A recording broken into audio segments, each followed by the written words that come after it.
Football show. We're back. Brought to you by KG Law. What's going on, Cooks? What's going on? Whoa. Hold on. Did you just do a wardrobe change? Dude, we saw you like 6 minutes ago in our little pre-show deal. You did a wardrobe change. If you must know, I spilled a little something, so I had to make a change. Sorry. Fantastic. All right, so here's what we're going to do. There's been football every day, so we are going to look back, look forward, get you caught up, and I'm coining it. I'm just saying it. Today, the football played today, Jim, comprehensively the worst NFL Sunday of the millennium. It's pretty rough. They took all the good games and they pieced them all over the place. So let's get into it. Let's get into our 5 big things. Brought to you by KG Law. Jim, the Bears are real? Question mark. They announced themselves, put damn near 300 yards rushing on Philly in Philly, like they were Nebraska coming to Spartan Stadium in '95 with Lawrence Phillips. They bodied the Eagles. And look, I'm guilty as anybody. You, me, your Nona. Look, the Bears haven't beat anybody good. It's been a refrain.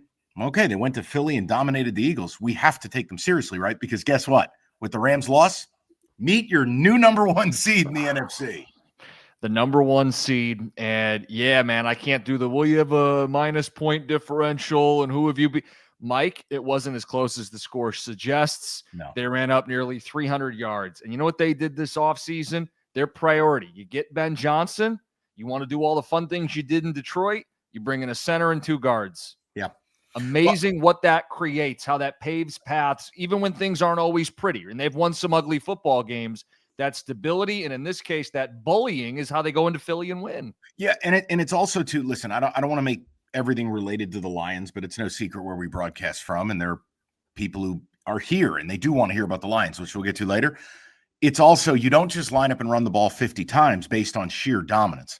Right. You're seeing Ben Johnson do exactly what he did in Detroit. The pre-snap candy, the motion, opening up the run game formationally, substitution packages, and then they've got a 1-2 punch there. It's not dissimilar to what they had here. It ain't Jahmyr Gibbs, but Swift isn't bad. And it ain't David Montgomery, but Monangai. It ain't bad. It's 1-2, thunder and lightning.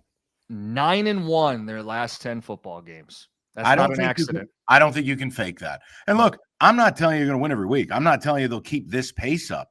But what it does set up is, for a long time, everybody, myself included, when it's Packers-Lions, no, Bears have earned their way into that convo. Now a split with Green Bay, it carries weight. Mm-hmm. Yeah, they still have to play the Niners. They still have to play the Lions. You're not supposed to win all those games. If Ben Johnson in year 1 gets this team 11-6 and in the playoffs, what are we talking about? Yeah. That's an A+. Shirtless Ben Johnson, more of a problem than I gave credit to. Yeah, and Lord knows we miss him here. All right, let's go to our second big thing. You just coined this. I'm going to ask your question. I'm going to give you your answer, and maybe we can shake hands. With the Rams going to Carolina and losing, is anyone great? Cutscene. No, the league is not designed to have anyone be great. It is a sea of levels of mediocrity. But it's early time window, right? You're West Coast to East Coast, 1 p.m. kick. It's a monsoon. And Matthew Stafford was like a one-man hand grenade today. Interception in the end zone, pick 6 in the red zone, fumble to kill the game when they're in field goal range. He hadn't had an interception since week 5, and he blew up today. And then defensively, look, let's face it, they still gave up 21 on defense, 24 on defense outside of that pick 6. Somehow the Panthers were balanced, and Bryce Young hit 15 of his 20 last throws, including 2 fourth downs. Let's talk Rams first. Yeah. Any major concern, or is it just, look, it's the NFL. You don't get to just keep winning. And then Panthers, I don't want to go to Bears levels, but we keep downplaying these guys. Yeah. That's a credibility win today. Let's do both. Start with the Rams. It takes them off their pedestal. I don't know what the markets say. They still may be the betting favorites, but from this clear-cut best team in the NFL to back into the pack. You can say Stafford's first pick, tip ball, not his fault. Still had another pick, which was late and returned for a touchdown. And Mike, he had the ball at the end of the game to go win, and he gets stripped fumble. So, and he almost threw another pick to the pylon earlier in the game. And I know coulda, woulda, shoulda. I'm just saying he wasn't dialed in today. He was taking some weird chances. I also feel like he invites everyone back into the MVP race because it looked like he was running away with it.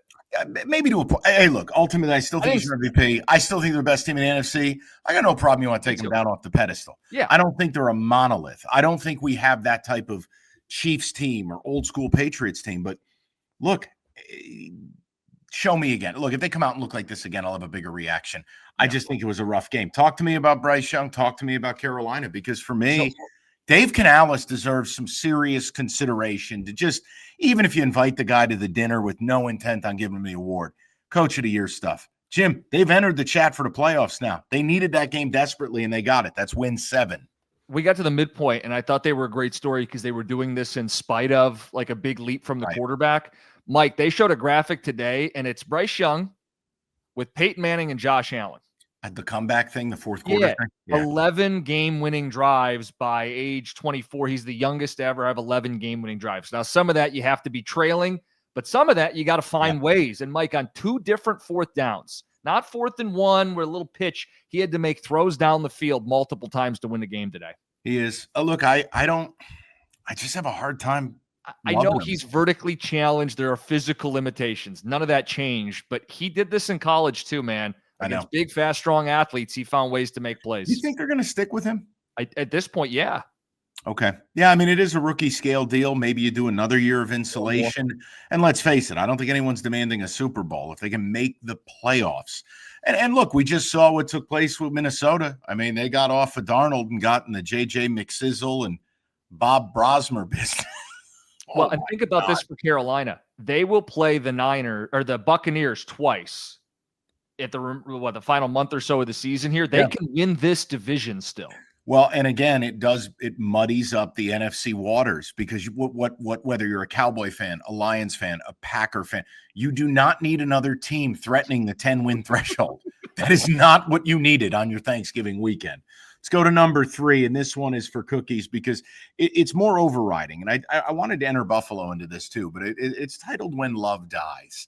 Like, you love the Chiefs. No, the only person who loves them more is Nick Wright. But you love the Chiefs, and you are a Ravens guy, and I give you full credit. You were there at the 1-5 bottom. What was that on Thanksgiving night? I know. But you have a chance. I don't think it'll happen, but there's a chance you could have a playoff this year that features no Lamar Jackson, no Patrick Mahomes, and no Josh Allen. That is on the table, Jim, because I think Buffalo and the Lions are a Spider-Man meme. They have problems. I know they won today because Aaron Rodgers is atrocious. Yeah. But where are you at, Ravens? Confidence level, they still get this thing done because, of course, the Steelers spit the bit. Yeah. And Chiefs. One gets in, both gets in, neither gets in. Where do you stand after 2 devastating losses to your tiny little heart? I'm not going to defend Lamar this year, but I am going to point out they're still in the driver's seat in the AFC North. And they came into today 60% chance to win the division. That's before the Steelers lost. They're going to play twice. Aaron Rodgers came into the day, all wrapped up, and he got hurt. I still think the Ravens win that division. The Chiefs, it's murkier. Like, they're going to face the Texans this week. They have to run the table, it feels like. Yeah. I'll tell you right now, the Texans are as impressive as it gets to me, because that's an old school defense. That's the 85 Bears, the 2000 Ravens. That's that level of defense. Now, no one will ever – remember, they played in different eras. You could hold people to 6 points. I'm saying for their era, that's what we're watching. And they took apart the Colts. We're going to get to that in a second. But look, here's what's going to happen. I just want to future cast something, because you and I had a red hot week on our podcast, Cash the Ticket. So the holiday week, sizzling. We didn't take an NFL loss. It was one that was beautiful. So while I'm hot, let me make a declaration. I know what's going to happen. I'm going to shit on the Ravens all year. And then we're going to get into wild card round. And the Ravens are going to win a playoff game. And I need you to demand that I take the Ravens. That's the psychology of it. Look, they absolutely, they'll be there. I still feel like they will be there. They'll be hosting that first playoff game, and they absolutely can win that first playoff game. It's later that Lamar lets everybody down. Fourth thing, how about them Cowboy? You know I've been all over this Cowboy train the last few weeks. I did it again this week. Jim, look, winners of 3 straight. They beat Philly and Kansas City in a 4-day stretch. Their reward, welcome to Detroit on Thursday night primetime this is the Alamo for the Lions. Look, I feel like at minimum, the defense has now become average, just average. And the offense at its best, it's a complete monolith. They have a physical ground game. This is where I almost wonder, like, I hate the apology crap. We have opinions. We talk. I don't want to apologize, but like Jerry's kind of been right on stuff. Now, I didn't slander the Micah Parsons thing the way others did. And I actually liked the Quinnen Williams thing, and I got made fun of on my kickoff show with Boomer. Those things worked. Pickens has worked. Javonte Williams has been dollar for dollar one of the best free agent signings out there. And oh, by the way, while you were sleeping and guys got old like Tyron Smith and, Travis Frederick retired and Zach Martin, boop, boop, boop, boop, boop, drafted it, refilled it. O-line's dominant again. Jim, they're going to be favored after Detroit the next 4 games. I've already looked at the futures. But play the math. Okay, so you say, let's just give them credit for the games. They'll be favored and they'll lose the one they won't.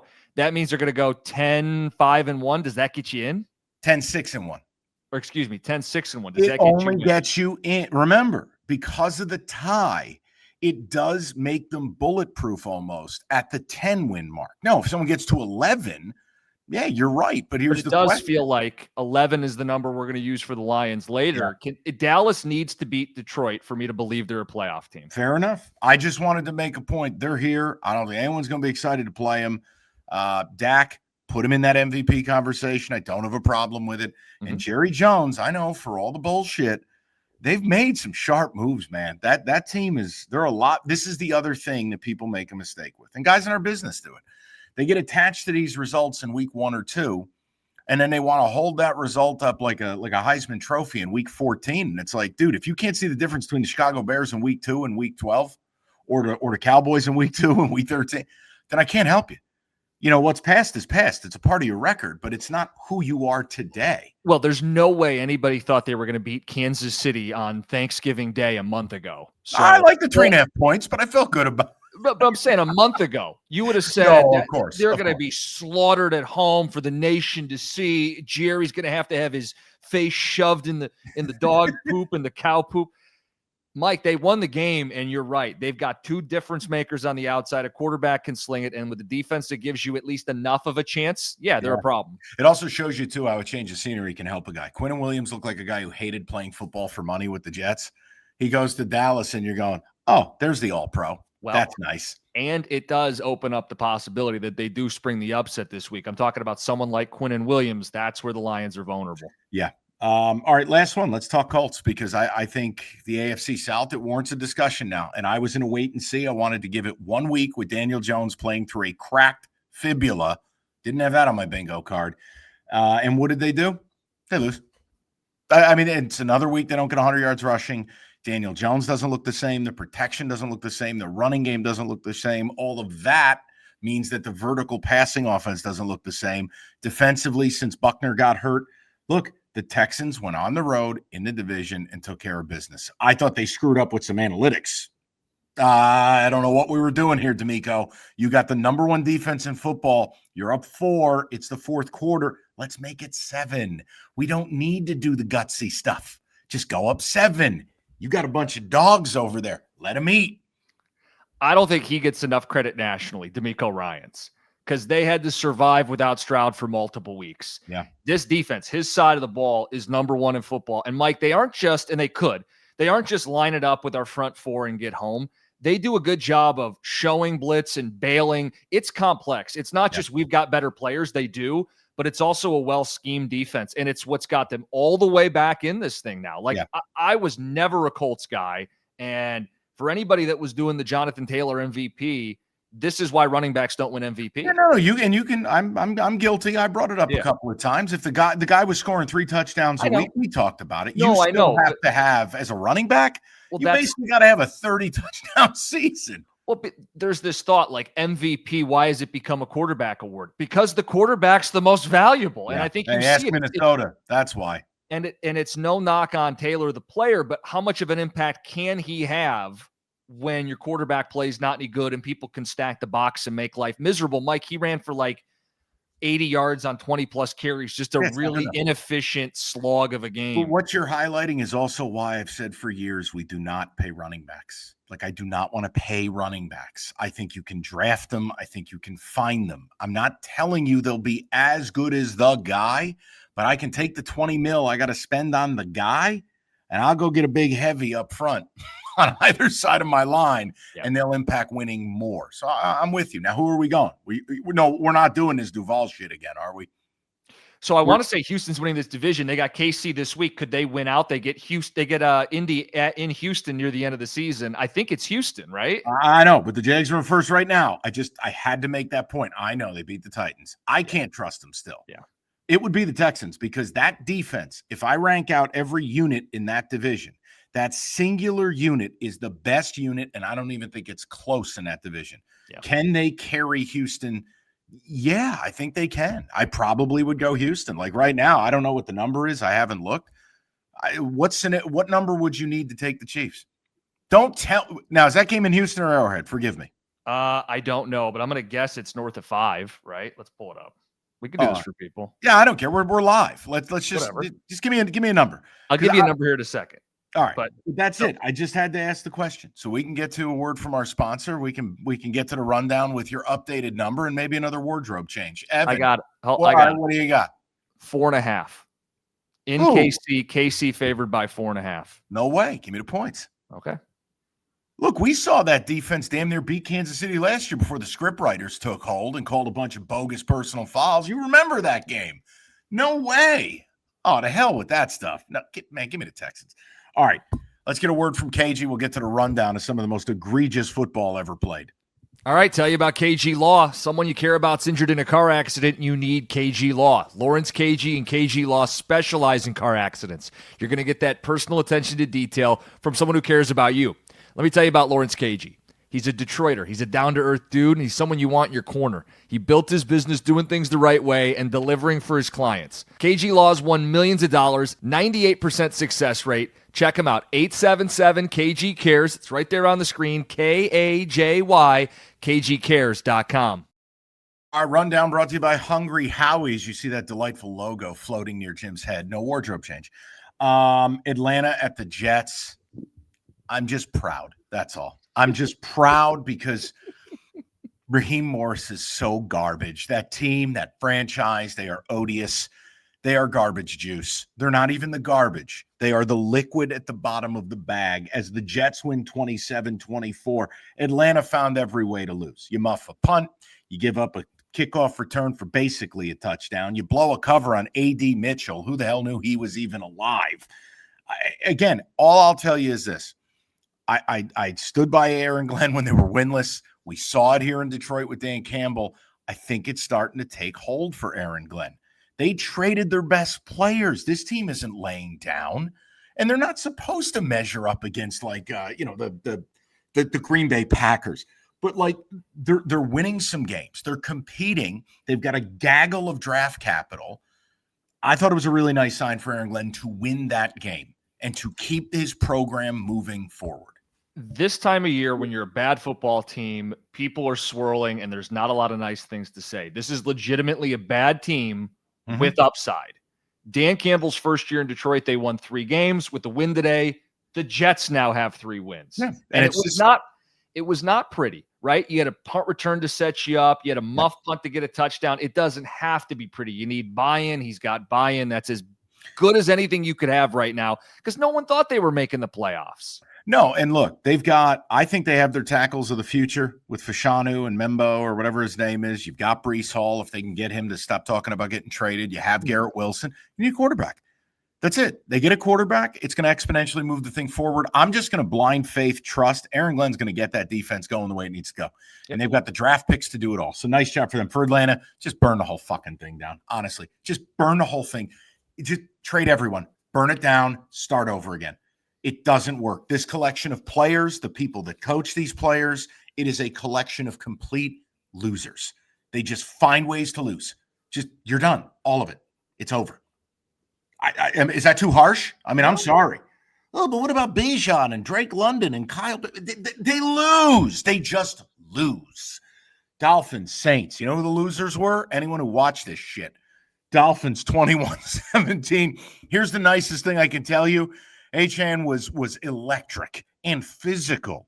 Yeah, that concludes my comments. This game was hideous.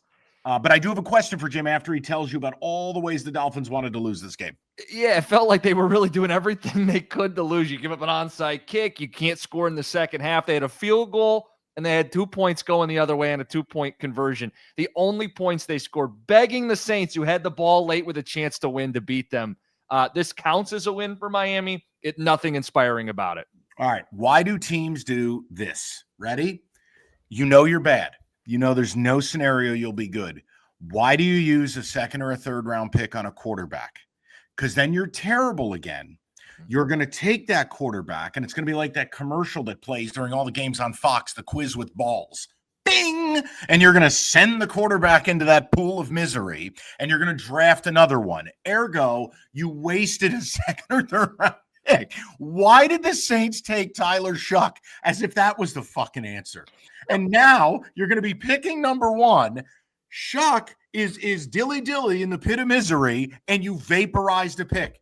It's the same shit the Texans did with Davis Mills back in the day. That's the comparison. It makes no sense. It does. You're just going to have to wear it for a year. Why waste the second round pick? Everybody understands the Saints will pick in the top 5. They'll pick a quarterback, and Shuck will be relegated. Why waste the pick? I don't know why teams do it. If I owned a team, it would be like my only rule. Like short of telling guys you have to wear pants to the draft, or you can't be shirtless like Ben Johnson at the draft. We are not wasting draft picks on marginal Grandpa Simpson aged quarterbacks when we know we're going to be bad this year. Yep. Jags, Titans. Jags a lot, Titans a little. A game was played. What am I supposed to take out of this? Yes, it's all business, okay? Jaguars +2 in the turnover category. Was Trevor Lawrence that great? It's fine enough. The Jags do what they need to do. But when you're playing the Titans, who are clearly one of the single worst, oh, by the way, next week in Cleveland, over under 9.5 for the game. You're playing a team that's so bad, it's just a but performance. So congrats, you didn't shit down your leg. I don't know what else to say. I can't take it serious. The Titans are horrific. Yeah, Titans game should not be televised. In fact, Brown should be on Sunday Night Football. All of America should be subjected to that. And you see, like, we watch.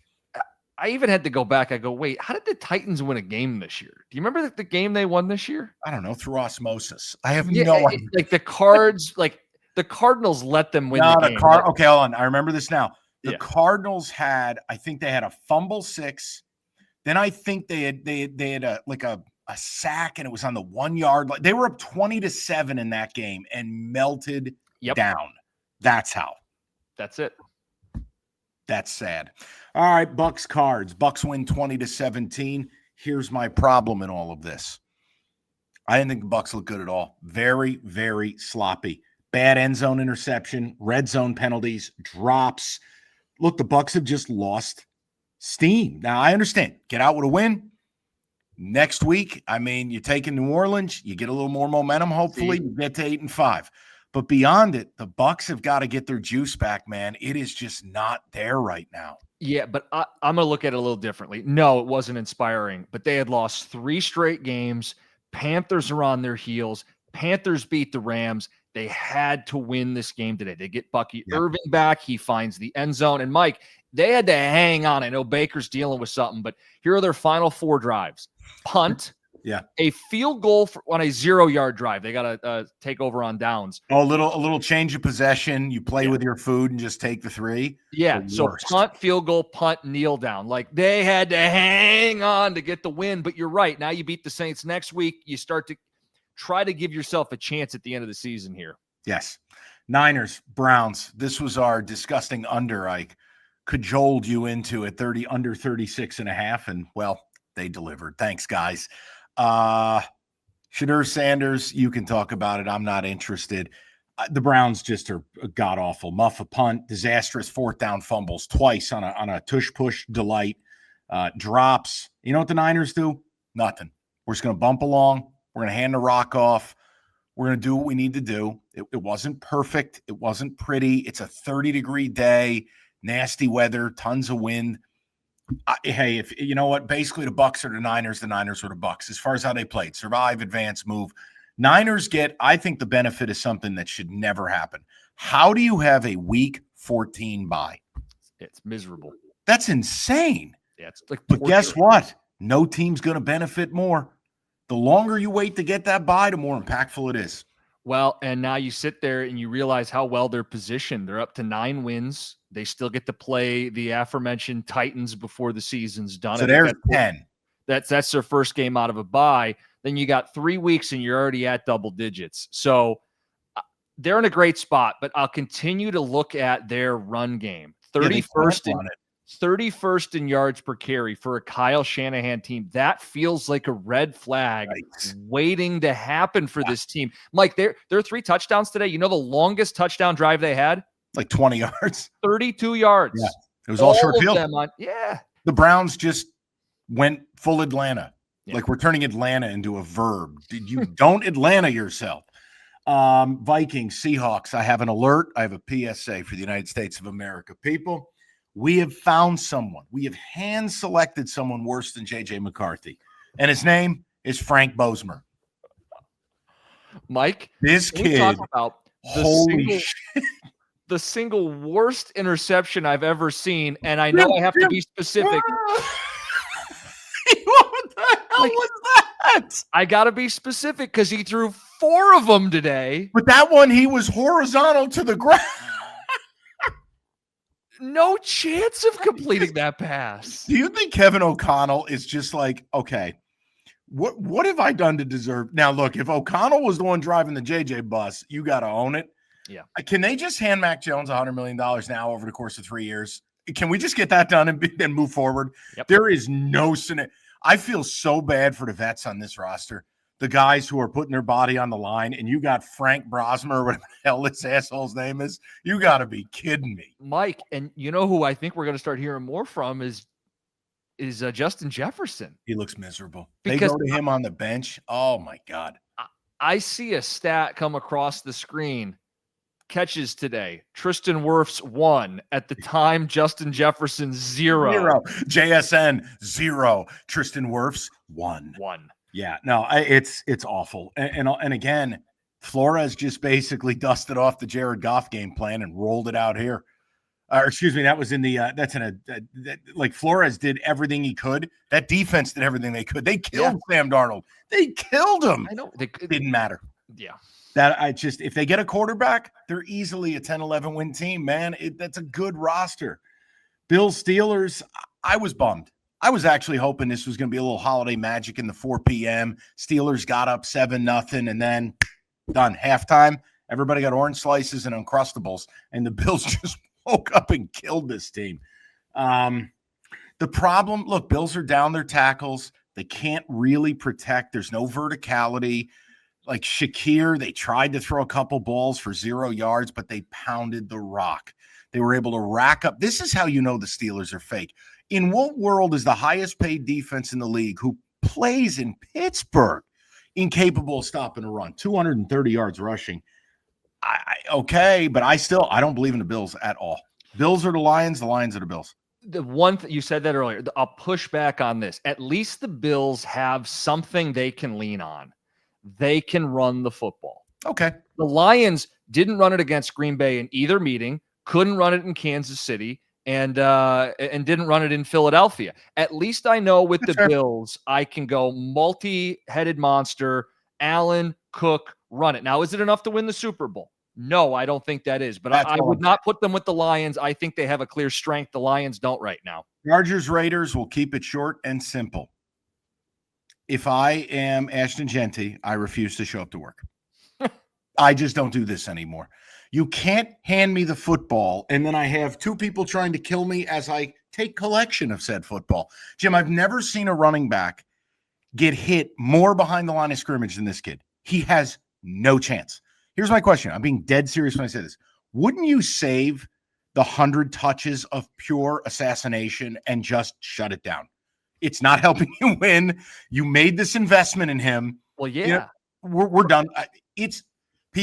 I encourage you never watch a Raider game. But if you find yourself in a far-flung bar and the Raiders game is the only thing on, Jim, I've never seen anything like it. They run these toss plays. 4 defenders are out there like, Mike, unbelievable. I thought you were going to say, should he pull himself out? I'm glad you clarified. The team shouldn't put the tread on the tires. What's the point on a 2-10 season to just, hey, sledgehammer him into the line? Why? It's crazy. I'd shut it down. Chargers win. But again, I don't think they're going anywhere. Herbert got hurt again today, had a hand problem. They're just, look, Pipkins back helped a little, but I mean, Crosby dominated him. I just think the Chargers is empty calories. All right, we'll get a word from our sponsor, Hungry Howie's, and we got to talk a little Lions. Listen, Hungry Howie's got you covered football. 51% off any large, round, original, or thin crust pizza with any of your favorite toppings. So whether you're a minimalist, just like a cheese pizza, or you want to load this thing up, whatever it is, 51% off. All you need to do, go to hungryhowies.com, order up a large round for carryout, and you're good. No strings attached, no BS, no copious legal. 51% off. Go to hungryhowies.com before it's too late. It's Hungry Howie's. Our Marantz Chevrolet brings us our Lions discussion preview diddly-doo-dah. Jim, I want you to take the lead. It's your team. It was your Thanksgiving. I had a chance to be on the air Friday. I know you didn't. So why don't you take the lead? I'll see if I can fill in the blanks. Yeah, let me just start with this. I've spent too much time looking at scenarios of, well, do they need to go 4-1 or they have to go 5-0? None of it matters if they're going to play this way. 3-4 in the last 7 games. And Mike, on Thanksgiving Day, I watched LaFleur come in to Dan Campbell's house and go 3 for 3 on 4th down, 2 touchdowns in the game icing play. I watched Micah Parsons, who they were bold enough to acquire, come in and impact the quarterback, come up with 2.5 sacks. And I got to look out for Aiden Hutchinson, and he's on a milk carton. I got to watch a team that used to be built on toughness and running the football struggle to run the football. Like, you can't say it's our identity when it never shows up in any of the big games. And now at 0-2 against the Pack, 1-3 in the division, they're effectively 2 games back of the Packers and 3 back of San Francisco with tiebreakers. Mike, I no longer expect this team to make the playoffs. I'm not there yet until Thursday, but yeah, I mean, you've kind of said it all. Like, my issue in all of this is, like, I struggle is I don't know why people want to fight what they're actually watching. Like, we all want it to be a certain way, but that's not the way it is. And I think the fan reaction to the criticism of the team, it's very similar to Dan Campbell's 4th down calls, if I may. Dan Campbell is calling the game like it's the way it was. Yes. It's not the way it is. Can I give you a number on that? Sure. Last year, this team was top 5 converting 4th downs. Where do you think they are this year percentage-wise? I mean, last year they were like 85%. I'd probably say they're a coin flip right now. They're 19th in the league at 52%. It's a coin flip. Right. Now, Mike, here's the thing. You don't have Sam Laporta. No. You don't have an interior offensive line that consistently generates a push. And now, at least short-term, you don't have St. Brown. So for a team that has gone 0 for 7 the last 3 weeks on 4th down, Dan, you don't have last year's team. You have to punt and kick a little more. And if you're saying, well, my defense is no good either, well, then I don't know what you want me to tell you. Then you're just not going to the playoffs and you're not good enough. The other thing, too, and look, sometimes whether it's, us in life or businesses, teams, sometimes you got to taste your own blood, right? You got to get knocked on your ass to figure out, all right, I wasn't doing it the right way. This organization from Brad Holmes on down, they got to drop this shit of, why do we need something else? We have Aiden, because Aiden's not good enough. Now, before everyone goes nuts in the chat, hear what I'm saying. Aiden's a very good football player. He's just not great. He's very good. But what I'm tired of, like I joke with you, Cookies. I said this on the air the other day. It's like they're creating stats to defend Aiden. And that's the job of a PR department, but it doesn't mean you have to value it. Oh, Aiden led the team with 6 tackles. Where the fuck were his 6 tackles? Honestly. Well, tackles are a real stat. But how are we grading those? Those are like secondary assists in hockey. Who's giving those out? Well, and even PFF shit on him in that last game. They gave him a terrible grade against the Packers. So, and I think there even needs to be nuance. For as much as we've created stats to paint a better picture for people, where are the tackles happening? Are they TFLs or are they 8 yards back going the other way? Time to pressure. Yes. Your pressures are only as valuable as how long they take to develop. is the pressure 2 seconds or 4 seconds into the drop back? Because that does make a difference in whether the quarterback has to hurry his decision making. The stat by itself doesn't paint the whole picture. And Aiden's very good. He plays a ton of snaps. He plays the run. He hustles. But he needs help, and that's okay. Exactly. But help him. Yes. Like, this is where Brad Holmes failed this team starting in the offseason, then into the draft, then into the trade deadline. It's a hat trick. He had 3 opportunities, and they refused. And what kills me and what should kill you, Jim, is they hitch their wagon to unreliable assets. Josh Paschal, well, he's done for the year again. Marcus Davenport allegedly played 23 snaps. Where? You've been gone for 10 weeks. You may as well have stayed out 11. Like, I can't understand their lack of devaluing. Anywhere you watch today, if you can run the ball and you can rush the passer, you win. This team's base 4 rush is trash. Well, those are the 2 things. So you said, hey, they screwed up. Brad screwed up, didn't get Aiden help. I'm not fighting you there. I think the bigger screw up is the 2024 NFL draft. You want to talk about watering the garden on the offensive line? That's when it was here. They went corner. Yes. We all wanted like Zach Frazier or Jackson Powers Johnson, or what was it, Cooper Beebe or whatever his name was. Or Graham Barton, who's starting at center for Tampa. There were a bunch of guys who are currently starting who play the interior of the offensive line that they could have gotten in either the first or the second round. If you love Terrion, fine, but you have to address the offensive line a year early, because you can't be plugging and playing guys and expecting to have the same result. So when you want to water the garden, well, you better have planted the seeds a year in advance, because trying to do this on the fly, it is not working for this football team. No. The other thing, too, is lighting your third-round picks on fire, getting exotic and cute, and drafting guys without profiles, guys who don't know how to play, backup quarterbacks, or giving 3 of them up for a receiver that you clearly don't have a real intention on playing. All right, we can move on. Before we move on, the math of this all, right? Yeah, buddy. So I said I don't expect them to get in. That doesn't mean they can't. I currently don't expect them to win 4 of the next 5 or 5 of the next 5. But just so people understand, we're going to be dealing with hoping and rooting for other people, even if this team gets it right, and I'm not sold they will. Mike, with Green Bay playing Chicago, you need to hope for a sweep one way. Yes, and ideally it hurts. And ideally, it's the Bears who get swept, because Detroit can hold the tiebreaker and get within a game of Week 18 and make Chicago earn it. Any other scenario, like I said, San Francisco's not the team you want to chase. They have 8 NFC wins already. They are going to win a tiebreaker. You're going to need to get more than them, and they already have 2 more wins than Detroit. You really start to find yourself in a dark place, and I'm sure people are going, well, why is there doom and gloom? Because the Lions have done it the Lions have done it to themselves. We don't control this. They do. Yeah, thank God you beat my team, okay? Otherwise, doom and gloom would be a bonus plan. All right, let me give you a word from the sponsors, and then we'll get to the question of the week. It is here, Cyber Monday, the sale, Moran Chevrolet, Michigan's #1 selling Chevy dealer. Elevate your tailgate and your weekend in a 26 Chevy Silverado 4-wheel drive crew cab. Cyber Monday leases, $99 a month, 0 down, 24-month, 10,000-mile lease. $99 a month with 0 down. You need something a little more compact. The 26 Chevy Equinox, $279 a month, $999 down. Team at Moran, they make it fast, simple, stress-free. Lock it in online, moranexpress.com, or stop by on Gratiot, just north of 15 Mile in Clinton Township. The team Moran, they make it easy. Quick approval, zero pressure, no BS. It's Moran Chevrolet, where you always get the best price, period. Chevrolet, together, let's drive.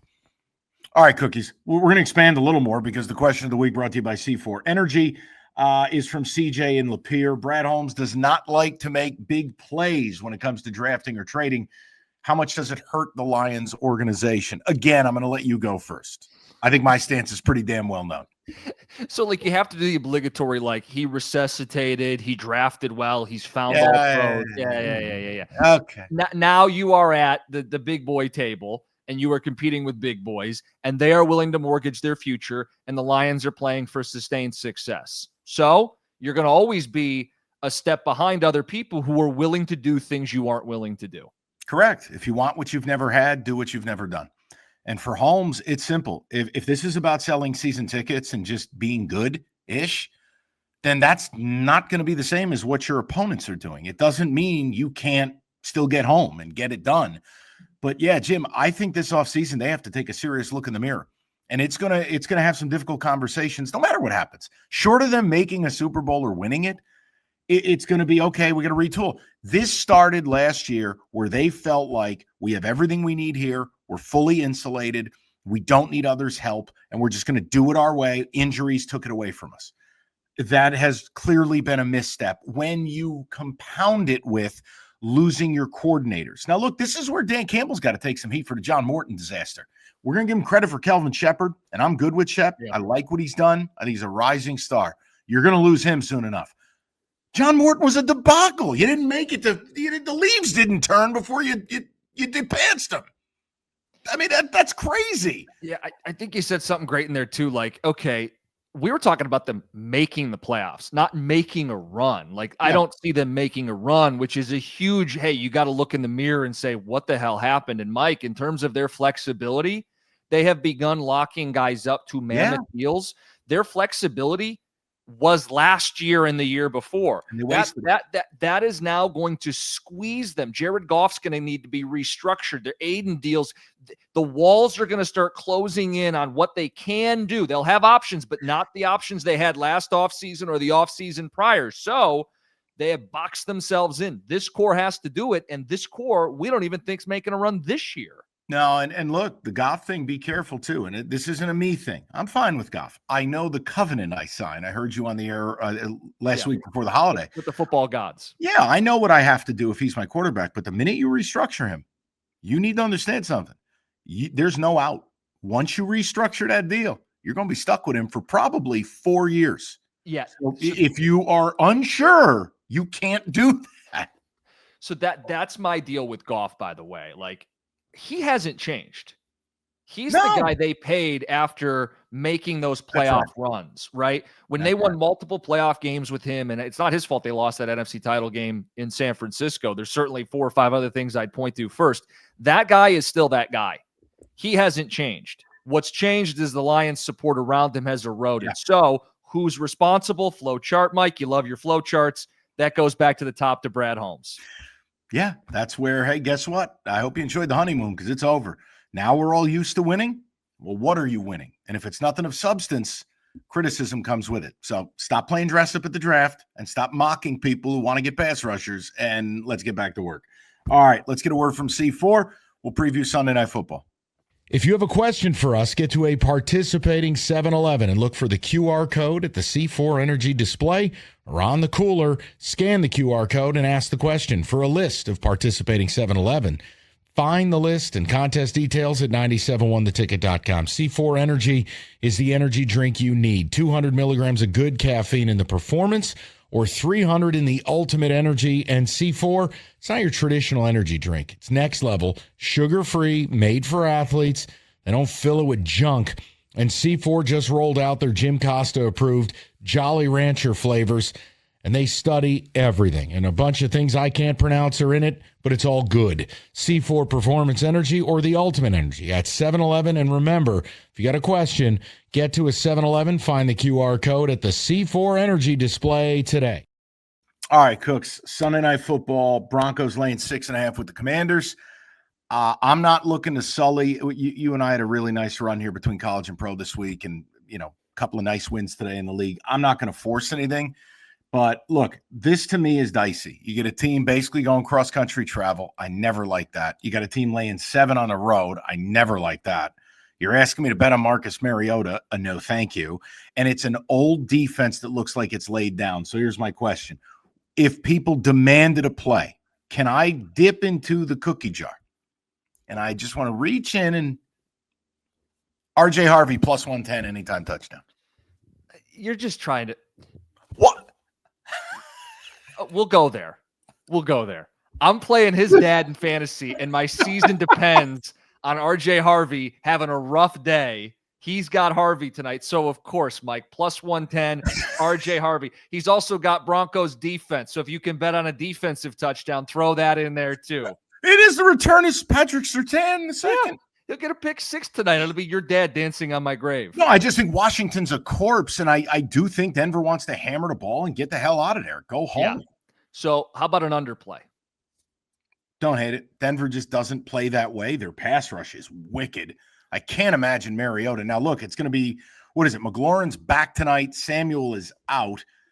Yeah, I would lean. It's a primetime under. That's generally a thing. If you need a play. Yeah, I don't. We had a really nice holiday run that made up for a bad week the week prior. Plus, now I got a lot of dry powder to get dusted conference title week, and it's going to be very exciting. But no, I would go Harvey anytime, maybe the under. What's the under sitting at? 44.5 right now? 43.5. You just go with your dad dancing on my grave. RJ Harvey anytime touchdown. Crocodile cloth, I've made a mess. Go ahead. As always, the preview is brought to you by Crocodile Cloth. It's your do-it-all solution for life's toughest messes. They've introduced Crocodile Cloth Grill, and that's what we wanted to talk about on the show. It's what you need if you love grilling. If you're going 365, you're going to want to pick this up. If not, stock up for when the weather gets nicer. These Crocodile Cloth grill cloths are the perfect addition to your game day tailgates, backyard grilling projects, all of it. Crocodile Cloths, grill cloths are made for grillers and the outdoor entertainers. They're tough cloths. They're big, 10-inch by 15-inch. They stay wet a long time, and they're going to power through sticky baked-on grease and food. Crocodile Cloth Grill can clean your cooler, your outdoor furniture, and everything that gets messy at the tailgate. So go to crocodilecloth.com/football show for a tailgate bundle and a free gift. As they say at Crocodile Cloth, go ahead, get messy. All right, football show in the can. 5 more to go, Jim. I don't know how the hell we've already done 13 of these, but 5 more as we get you through the holidays. And Jim, wardrobe change. Good for you. That was a new one for the show. Did we miss anything, or are we good? We didn't, other than people begging to get your thoughts on Pat Fitzgerald. I'm sure you'll do that tomorrow on your radio show. I will tell people I am emotionally processing. I had an initial reaction. I've had several reactions since. Allow me the evening. Allow me. I need a weed gummy. I need a good 7 hours of sleep. I really got to process. I can just tell you things are not going great for me right now in the football world. So let's move it on. That's the football show. We'll talk tomorrow.